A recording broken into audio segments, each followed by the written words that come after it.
একাত্তর টিভিতে সংবাদ প্রচারের পর অবশেষে জনস্বার্থে ফুটপাত থেকে অবৈধ দখলদারদের উচ্ছেদের আদেশ দিয়েছে আদালত। নাটোরের অতিরিক্ত chief judicial magistrate Rowshan Alam ফুটপাতে জনগণের চলাচলের সুবিধা বিবেচনায় নিয়ে এই আদেশ দেন।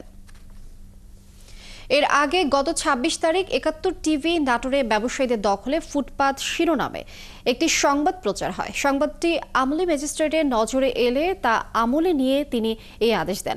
আদেশের প্রেক্ষিতে নাটোরের জেলা প্রশাসককে এবং বিষয়টি তদন্ত করার জন্য নাটোর থানার ভারপ্রাপ্ত কর্মকর্তাকে নির্দেশ দেওয়া হয়েছে। সেই সাথে প্রয়োজনীয় ব্যবস্থা তদন্তকারী কর্মকর্তাকে সার্বিক সহায়তার জন্য সড়ক ও জনপথ বিভাগের নির্বাহী প্রকৌশলী সহ সংশ্লিষ্টদের নির্দেশ দেওয়া হয়েছে।